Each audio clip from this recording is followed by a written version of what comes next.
All right, so the beach is a much better place. And down here, we're going to answer some of your questions. But first, We are. cheers. Gin and ginger beer. Now, I'm a big fan of ginger beer with bourbon. Sam was drinking it with gin. I'll tell you what, I had a bit of a taste for it. And that's the great thing about the canopy with the fridge in it. Carry all our drinks. And mind you, we don't drink a lot, but anyway, cheers. We're allowed to. It's our anniversary. Exactly. Right, so let's get into some of these questions you guys have thrown at us. Yep. So Sammy's got them all on my phone. Sammy's worked them through. All right, what do you got? What do we got? Let's go straight off the top. What are 5 things you packed that you never use? I can think of more than 5 things, Michael Anderson. Yeah, there's probably a lot more than 5 things. All right, so let's some of the things that we've packed that we haven't used that I can think of. We threw some kites in there. Well, we've now offloaded those. Yes, we gave those to some of the kids at Coronation Beach. I demanded that I wanted to take my board games, and I haven't even opened the boxes. They're still sitting under the bed. So as soon as we hit back to Melbourne, So that's they're 2. going into storage. What else have we got? I've got a beach cricket set there, which is pretty hard to play cricket with yourself, so that hasn't been used. No. But I'd still like to keep that though, because from a social point of view, there will be a time when we'll be on a beach, possibly in South Australia, and there'll be people around, but their beach cricket set hasn't been used yet. No. What else have we got? What else have you got? Oh, It's called a whippersnipper. yeah. Hasn't been used. Yeah, I took a whippersnipper with me. Now, people Don't can ask know why. I'll tell you why, because I was told that a lot of the free camps that you get to some of these mint sites right on the rivers or on the, on the water or in the outback. But the grass is all long and it's all cut up, so you get your whippersnipper out and cut it down. But, no. That would have been through COVID. Yeah, well, It ain't COVID. haven't used the whippersnipper, so I reckon that's going to go back into storage when we get back to Melbourne. What else have we got? So is that 4? What else have we got? What's the 5th one? What haven't we used? Our Max Tracks, we haven't had to use those yet, but we're keeping those. I can think of one that it's in the van, and that is one of those mini ironing boards with an iron. Yeah. I've probably used it twice in 12 months. Ironing's So- probably not a big thing, is it, when you're on the road? No, it's not. And Mike's got so many shirts that have got collars, and I refuse to iron them all the time. So But like, I'm you gonna don't have to look. offload that. You don't have to look pretty when you're on the beach anyway. Well, I mean, I look pretty anyway. Sam doesn't look too yes, bad. I am standing on a stool. I should point out, so we're actually at Port Gregory, about 45k south of Kalbarri. So this is where we are on our anniversary, and that's pretty cool. Anyway, so No, we're not staying here. We're staying at Lucky Bay. well, yeah, we're not And staying we've just here, but come we're down just up the here road. to So explore. we're just up the road at Lucky Bay, which is pretty cool. All right, so that's I think is that 5k. Yeah, that's 5 things covered. That's so 5, but I'm sure I can offload and a there, whole I can lot tell you there more. are a few more things in there, but that's all good. Anyway, what else we got? Okay, how do I get my hubby motivated to go on the road full time? How do you get your hubby motivated to come to the road? No, I think they're asking us I how we get think- their hubby motivated. Yeah, All right, so I think YouTube, because that's what got us Yeah. motivated to really get ourselves set up. Go to all the caravan and camping shows, Yep. and then start looking at all the places that you could go. What you Let's- do with your house or not is up to you. yeah, that's the best start. But what you've got to get in your mindset is that we only have one life, and it's not a dress rehearsal. No. You've just got to get out and just do what you want to do. Make your own choices. Don't be dictated to by or tied down to a mortgage and 9 to 5, because you don't have to be. Sam and I left jobs that we loved. Both of us left jobs that we loved, but we've managed to find a bit of work on the road, or we've got some side hustles that sort of we do as well. There is a way, but you find that you actually end up living a lot cheaper as well, and a lot happier, because you don't have the issues. We sold up everything. I don't know if this is covered further on, but we sold up our main residential house, but we do have an investment property to keep us in the market. Yeah. It's a bit of rental income and the like. We bought the truck and the van, and we just put some money away and off we went. And then we always thought that, well, if we needed to top up the bank account or whatever until we reach super age, we just do some work. You just make it work. Like at the end of the day, is you just make it work. But as Sam You said, don't live the life that you want to live, rather than keeping somebody else happy by working for them.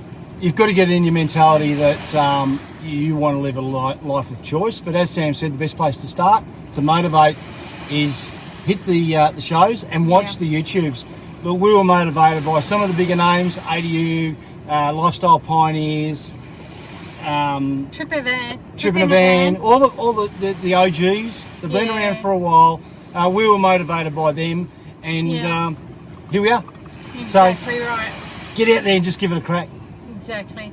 Now, I think you just answered number 3 as well, and that was how did we finance our trip, and did we sell our property or rent our home? Yeah. So yes, we did sell our home, and we bought an investment property, which will be rented out very soon. It's still in building process, It's which has almost taken forever. It's almost finished, but yeah, and And yes, we do have a few little side hustles that we dabble in as well. and we, like I said, we stop if we need to. If you're watching our YouTubes, you'll see that we did spend a bit of time at Carnegie Station in the dead centre of WA. We worked there, got through enjoyed the muster and the caretaking roles.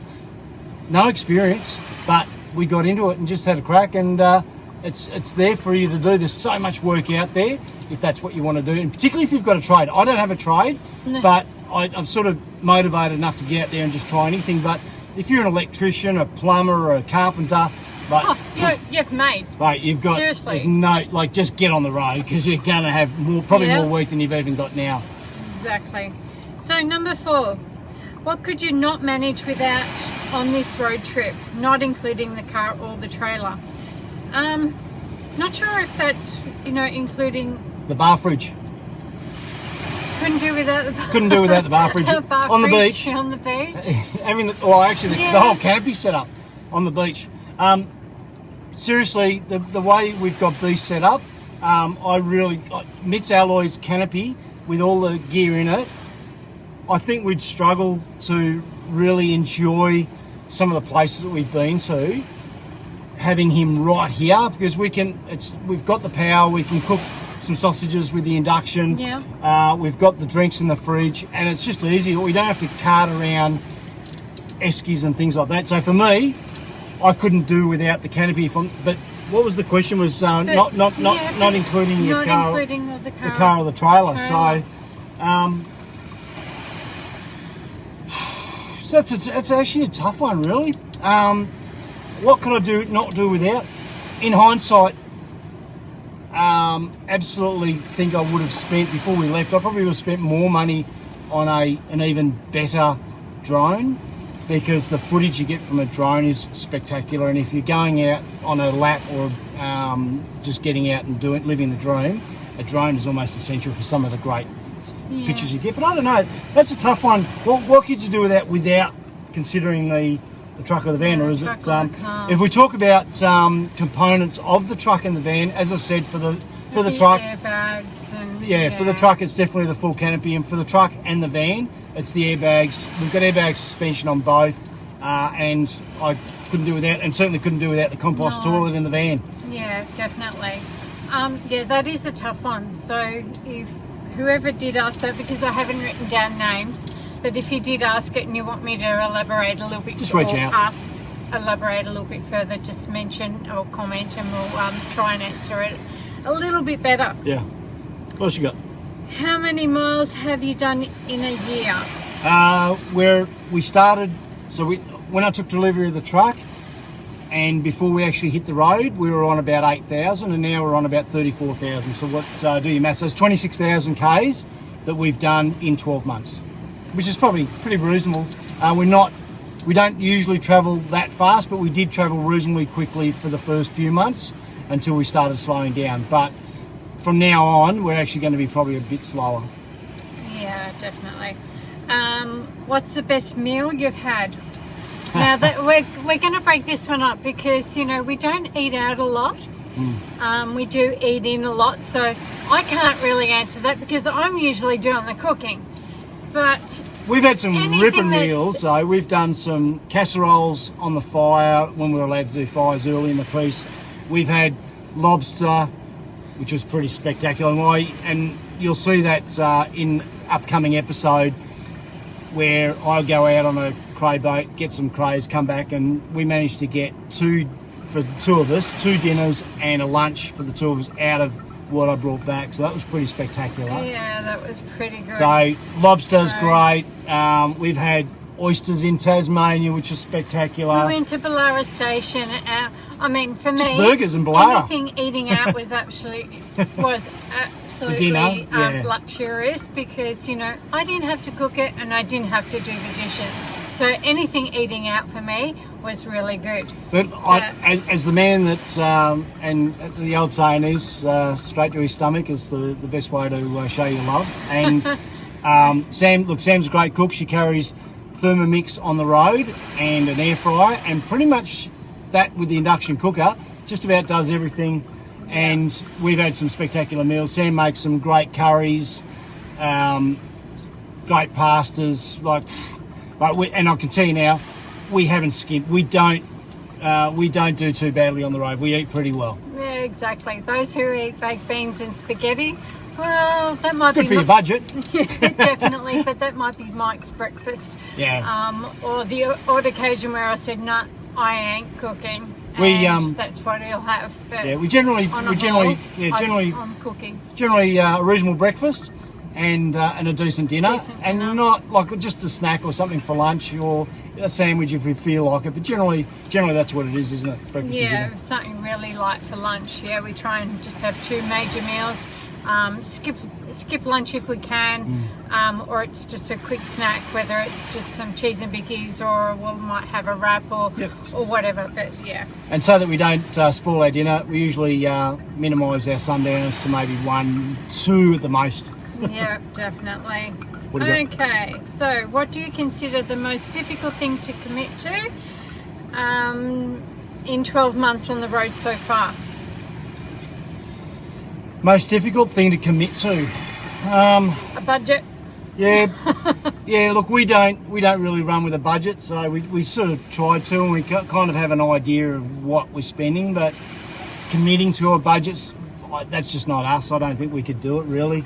I've never been a budget girl anyway. I mean, I've always watched, even before we started travelling, how much I spent on groceries and experiences and everything like that. So our mentality around committing to finance side of things has not really changed. So we're doing what we want to do. We might assess how much is it and can we do it cheaper, or can we do something different which is very similar to it. But on a whole, no. And from a boy's point of view, I can tell you guys, there's no such thing as promises or committing to lucky time, because in this living the dream, you just don't know Seriously? what's going to happen. Anyway, moving on. Yeah, so what have we else got? Oh my god. Okay, how do I plan for food and stuffs? No idea, Sam. I don't really plan a menu. I literally have a good assortment of proteins in the freezer, and I'm constantly buying fresh fruit and veggies, as well as all these staples that you would have in your pantry anyway. If anyone's seen my spice cupboard, you know that I think I've got every spice under the restaurant under the quality sun anyway. spice cabinet. Yeah. As Sam was saying, fresh fruit and vegetables. Anyone that's out there that's asked the question or wondered whether or not you've got access to fresh stuff out in the outback and that, yes you do. You just got to be in the right place at the right time and manage and plan it. Really, Yeah. We've never had a problem getting stuff.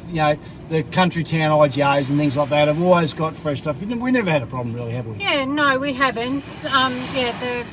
They're a little bit more expensive. Yeah. a lot more expensive in some places, but Well, on and the whole, you manage that too. So, but yeah, yeah. but you generally, look, access to fresh fruit and vegetables around the country, not a problem. Yeah, and the second part was, I'm assuming you don't eat out 3 meals a day,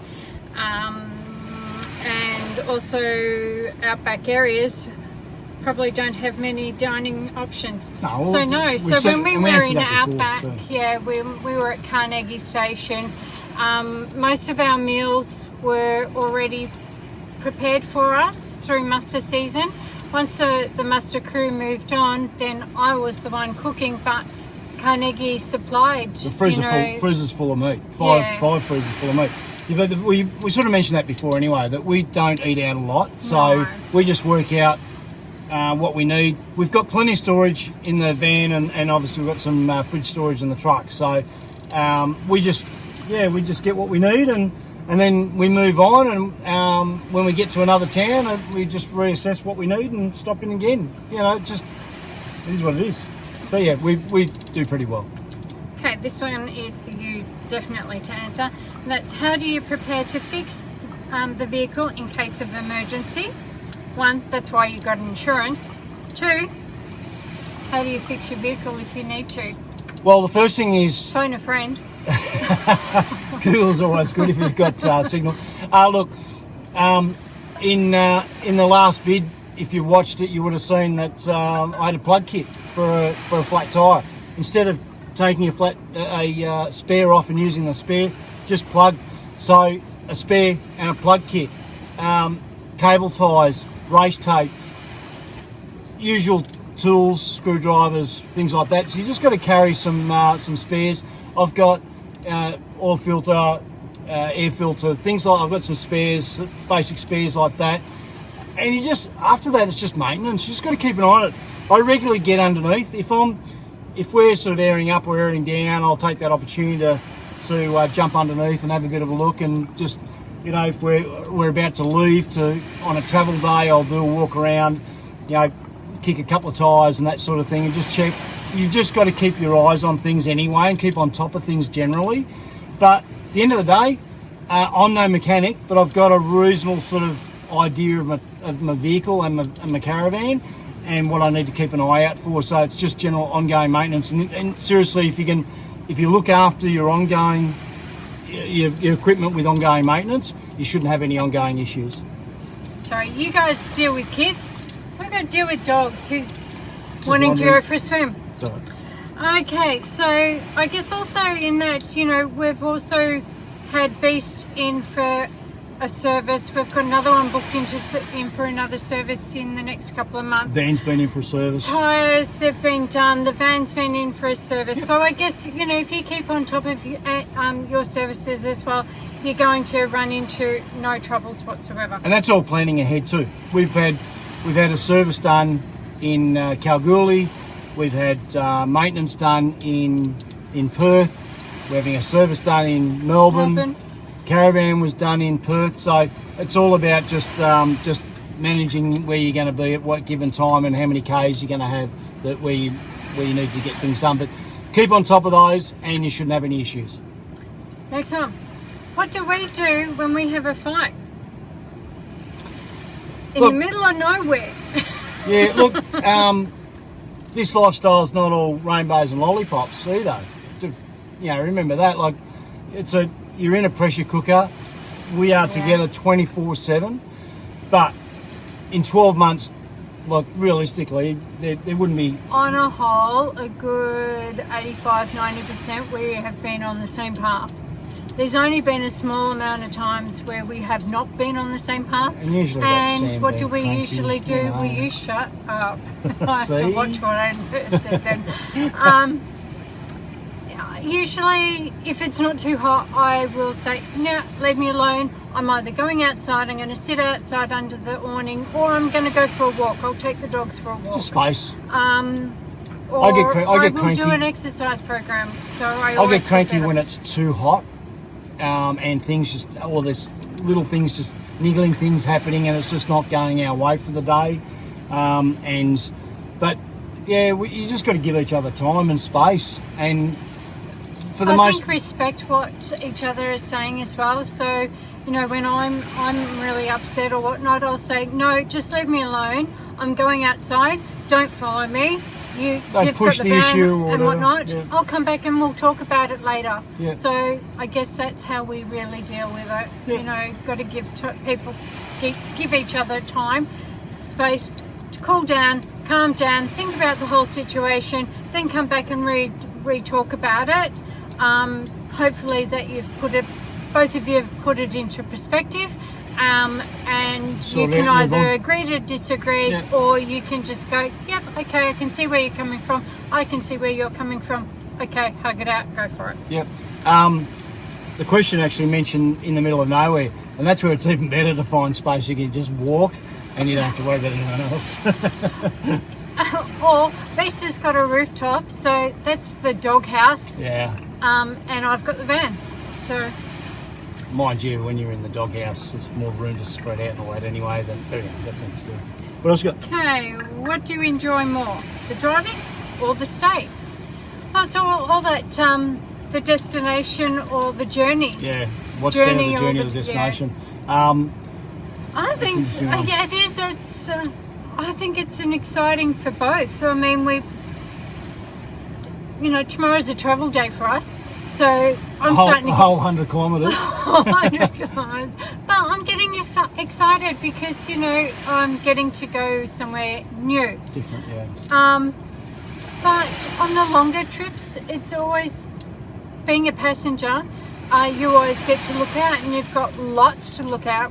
What else have you got to do unless you're reading? You've got your nose stuck in a book or doing a project and whatnot on the road. There is so much to see when you are a passenger. There really is. Yeah, I mean, but spot not only as a the passenger, eagles, spot the... as a driver as well. I love to drive. I'm a shocking passenger.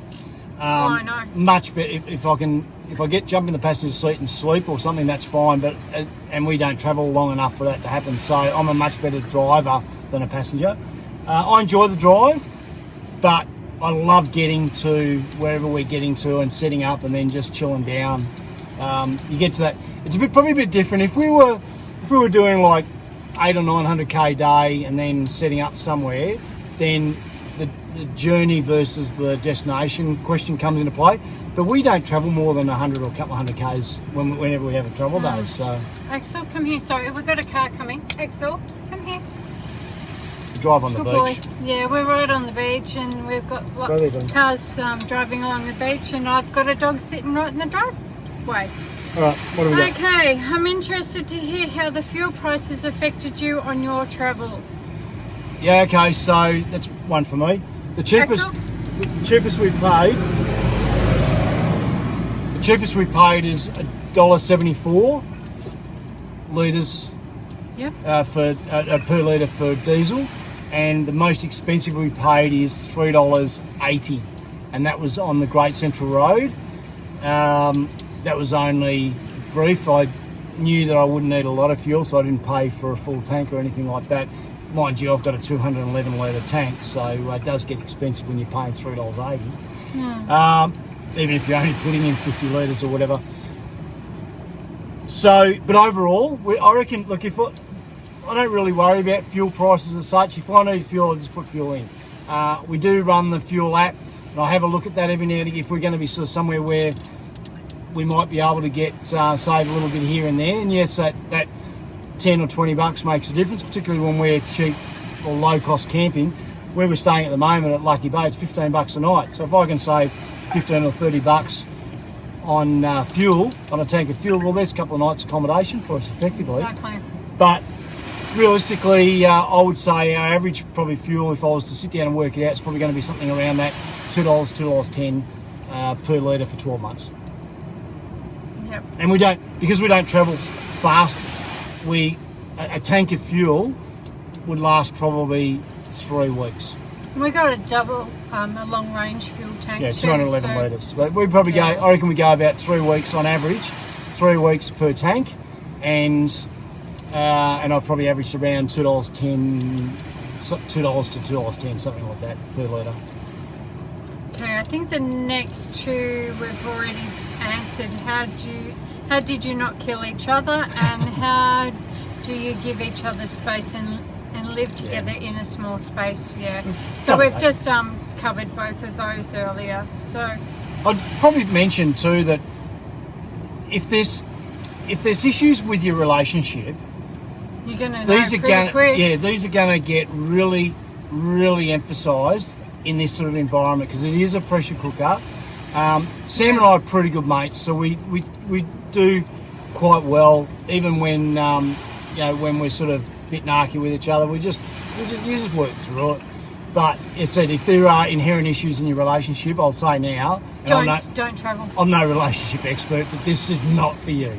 Yeah, exactly. Make sure you're at peace with each This is other. not- yeah, that's right. And you are best friends before you travel. This is not the because- lifestyle to Yeah. try and repair your marriage if you've got issues Exactly. with it. No. Exactly. What is your weekly budget, including food, petrol, alcohol? We don't really live on a budget. I think we answered it slightly earlier. I'm just careful with what we spend on food. I make sure that what I buy is a broad spectrum so I can cook anything I like at a drop of a hat.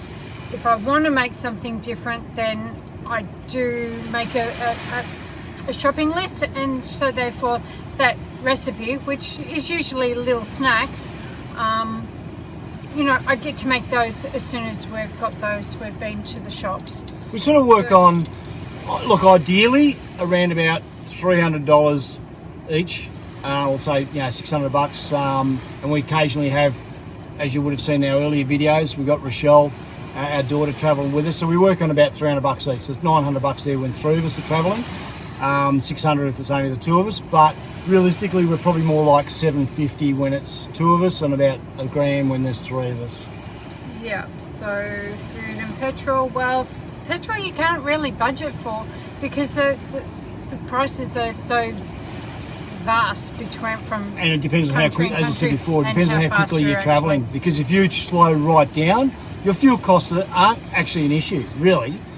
For what like I said, we can move slowly up the coast. We can have some spectacular places to camp up, and it's one tank of fuel for 3 weeks or whatever.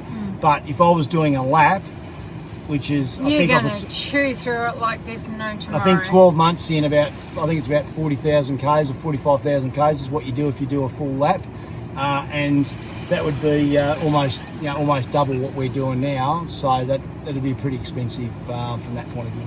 And for alcohol, well, if you saw under our bed before we left, we had 36 bottles of wine because, I wasn't leaving them behind for the kids to drink. So they were 36 bottles of wine under bed. So we drank through those pretty I've already quick. told them that we don't drink a lot. I know that, but once Okay, we they're had a all few gone more. now. we drank a little bit more earlier in the You will piece. drink a lot when you start. Because we had basically had a wine cellar under our bed, but we at the early and you do. I think we found. I don't think even though we had the cellar under our bed, I feel even if we didn't have all that alcohol under the bed, we we'd would be have buying it and still drinking more. Yeah, drunk a lot. yeah, we yeah, would we have had did. to buy it. But you realise that you because you just got to. socialise a lot. Yeah, you realise you just got to tone it down a bit, and once you start getting a bit more, I guess, personalised in your travelling, you sort of get to places where it's just You settle. and you settle down a bit, you slow down. We've got to that stage, and we've recognised that we can't just keep, going through a bottle of wine a night or a bottle of bourbon a week or whatever like that. It just wasn't working, so we backed right off on that. But yeah, we did have the wine cellar that we took out of our residential house when we left, and we needed to go through those wines, so we did it out of necessity. Yeah, Just had to be done. call us crazy. Yeah. Okay, have we stopped at a location and could we settle at any of these locations? We can answer that. Yeah, we have a few actually. Well, what was one of our motivations when we did, or what was one of the things we said when we did travel? Well, part of our 5 years on the road is to find somewhere else to settle. I don't think we will settle back in Melbourne. If we do, so be it. But on a whole, it is to look for somewhere else. Do we think we could live here? In WA? In WA, or, you know, we've already got St Helens in Tassie. Yeah, St Helens in We Tassie loved is on our list if it was going to be Tassie. We kind of sort of thought, well, for each state, we would sort of maybe have, you know, a couple of places or whatever, and we try and nail it down. Here in Perth, it keeps throwing up places. We've got a couple already. Exmouth we love, but even further down the coast, and you've got places like Jurien Bay. We love. I mean, up here in, you know, Kalbarri, Lucky Bay is pretty spectacular. Esperance. I was a big fan of Esperance, but it's a little bit pretentious now. But it was sort of, you know, the beaches and that around are pretty spectacular. Yeah, look, south of Perth, anywhere in the southwest is pretty cool. It's WA. Once you get into it, it's a hard state to get out of. Yeah. And if we were going to live here, yes, we could easily have a place here. And Yeah, if we had more money, I think we'd have holiday homes everywhere. already. Yeah, exactly. But yeah, so the answer to that is that we have, yes, had a couple of places, and we've still got plenty more to see and plenty more to, no doubt, put on that list. So keep travelling and then narrow it down. Yep. And I think once we've found somewhere, or we've got a few places, we'll have to revisit those places.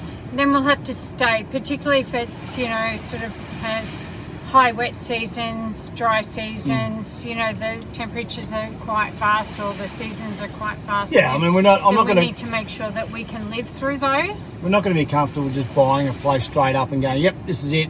We'll when we eventually go, you know what, this is probably it. Let's rent a Live place there for 12 months or 12 something months. like that, and then go from there. So. Yeah. Are we sick of setting up and packing up all the time? Or setting up and unpacking? Jeez, and we've got it down pat, I reckon. I think so. I do get cranky when Mike starts taking over my jobs. So I try and deal with all of inside. I do have a system, and you will get a system if you are deciding to travel. You work out a plan. You work from either front to back of the van, or back to front, whatever suits you. Or you do yourself a checklist, but mine's working from the front, working towards the back, and then as I'm walking out, I'm flicking off all the switches. And then I'll help Mike, you know, start to. You're usually in the process of that. You usually start to lift the legs and. Yeah, I've started getting things ready. Realistically, when we're packing up, I need Sam just to help me guide the truck back onto the hitch. We just use UHF handhelds for that, and works really well. Sam's 90% of the time is pretty good at guiding things through.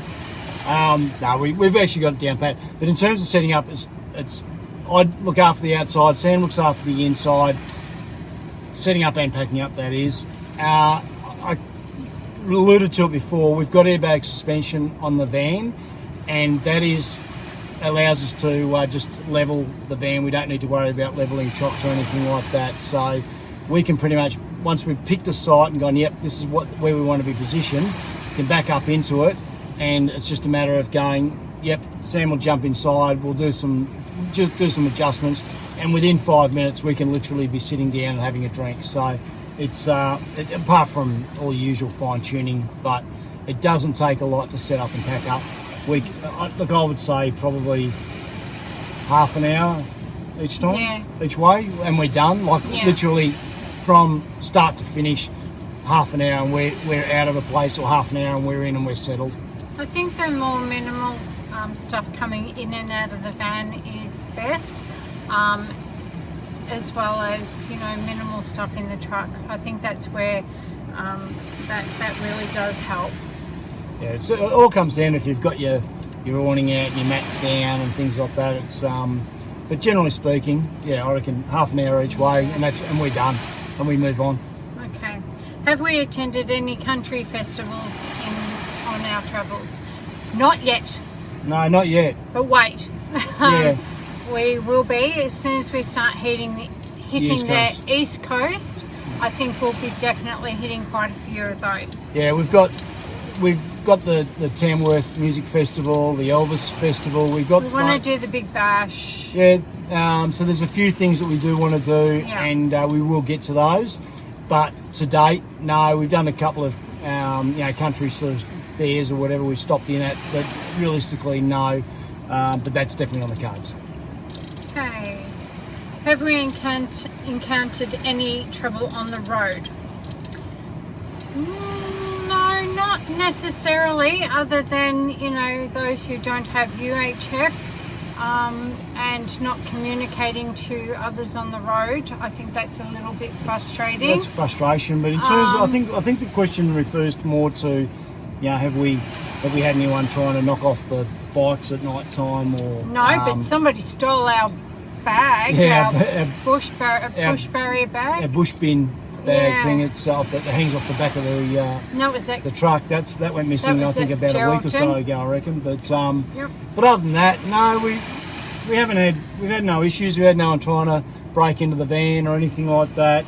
We haven't had any. I get frustrated with a few of the drivers from time to time. Sam has to remind me that we've got Great Aussie Odyssey plastered all over the truck and the van, and I've got to behave myself. But overall, no, it's actually been pretty good. Okay, what changes have we made to our setup? Haven't really made changes to our setup as such. We've added a few things, like I've bought some drop bear storages for the side of each side of our bed. And another one which holds Starlink's cables and modem. We made quite a few changes before we started while we're doing the builds, because that was important. Like I said, I mentioned before, things like the airbag suspension, the compost toilet, extra solar, extra water, things like that. Those sort of things were all part of the planning. So they are changes that we've made initially. But once we got on the road, we were pretty happy with all the planning we've done. So we haven't actually changed a lot at all that I can think of. We might have had a couple of little repairs that we've had to do, or a couple of things that we've picked up along the way, but realistically, no. We're happy so if you want to see the full list of changes or whatnot, maybe go back to one of our really earlier vids, which is the caravans walk around. We do talk about what was changed, what was upgraded, and whatnot through there. Since we've been on the road, the only real big, I guess, change to our setup is I jockey wheel on the front of the van and replaced it with a flat standing lifter. So, and a lot of people do that. They go to blackjacks and things like that. Mate, this is a shout out, and I did that before, out to the manufacturers. Stop putting bloody jockey wheels on your caravans. Hold the weight of They're the ridiculous. So, but that's probably the only thing. Other than that. Okay, so this one's probably the opposite to that. So, what changes would we make to a van, or to this van, or to a new van? Sam, you've already listed things, so more solar, another water tank. I actually, can I point out there, when we say more solar and more water, it's not because we're desperate for what we've got now, because we do pretty well with what we've got. It just means that more solar and more water would, again, make things more easier. Yeah, much easier. But that's based on the fact that we don't wish we had more solar and water. It's just that we think that with a new van we would put more water and solar for that obvious reason. We've made it work. Yeah. And what else? I'd like a bigger van. Yeah, it's a bit more space. Hint. Yeah. Bigger van. Great Aussie. I'd like a bigger van. Just a bit more space. Look, that's on the cards at some point. What's gone wrong with our current setup? Well, on the Unadada, we broke a pipe. Yeah, just a little bit of water piping. It was an external water pipe, so it wasn't an internal one, which was good. So we patched that and fixed that. No, nothing really. We've had a couple of drawers inside. They've dropped, but they've been fixed through warranty. And our induction cooker's not working at the moment. So we've got that being fixed as soon as we hit Perth early Perth. March. Yeah. We've got that being fixed then. Oh, I'll tell you what, from the truck's point of view, the air compressor, ARB twin air compressor, has actually caused us a bit of grief. So it blew a couple of regulators and we had to get that fixed. It's blown a couple of Hoses. filler hoses, so pressure hoses, so it's blown those. So now we need to get So more. and that was, I blew both my the spare and the main one just recently, so I've got to replace them. But so the air compressors caused me a little bit of grief, but look, at the end of the day is if that's the worst thing I've got to worry about, it's not too bad. Mechanically and everything else hasn't missed a beat. No. So the van and the truck, they've been performing really, really well. And we've put them through there. We have, but we've also driven to conditions as well. So, you know, we've always dropped tyres and we've treated both vehicle and van with respect. Yeah, you know, whether it's been corrugations or just... I've lost Yes, my train if of it's thought. sand or whatever, Yeah. or just You on the just tarmac, need to be careful. you just drive the conditions, and as Sam said, you just respect your equipment, and like I said, regular servicing, all that, it looks after you. You look after it, it'll look after you. Yep, and I think the last one. What have we learnt whilst travelling? Excuse Are you me. allowed to say that I don't know, but I just did. I'm sorry. We have learnt so much about ourselves? about ourselves, Yeah, and our about the country, capabilities, about the country, and what's out there. history. Yeah. I've learnt that Mike can't fish, Hang on. or he hasn't caught a fish yet. It's not about can't fishing. It's about, well, I mean, that's why they call it fishing, don't they? They don't call it catching. What else? What else have we learnt? We've learnt the capabilities of both vehicle and van. Better own limits as well in terms of mentality. You know, where, you know, like Sam will know that if the temperature's getting up there and things are getting hot, and it's just not, I'm going to start getting a bit cranky, or We both get cranky, and you know, hence why we're here, because, you know, it's a 45-degree day today, guys, so it's not exactly a cool one. Hence why we're at the beach. It is a little bit cooler, such but a we shame. we can go jump in the water. could have been and we will working. be very, very soon. We could have been working. But anyway. Oh, we're too busy talking to our friends. Yeah, I know. All right, so we've learned lots, but even just small stuff about. I just say you've seen the last vid where I plugged the tyres. The first tyre I plugged, I studied it on Google before we left on how to do it, and gave it a crack, and I was happy with the result. 750 Yeah, you were very k's. cool, calm and collected doing that. I want to know though, because I wasn't with Mike when he blew the sidewall of the tyre. Oh Were yeah. you cool, calm and collected then? No, Because because you it was had like to 7. change that by yourself. It was 7 or 7:30 at night. It was pitch black. I was in the middle of nowhere, and I blew the bloody sidewall Yes. on a tyre that really shouldn't have blown. And yes, I had to get down a spare and change it all. I actually had to change that tyre because obviously I'd blown it, and I was doing that all on my own. Poor me.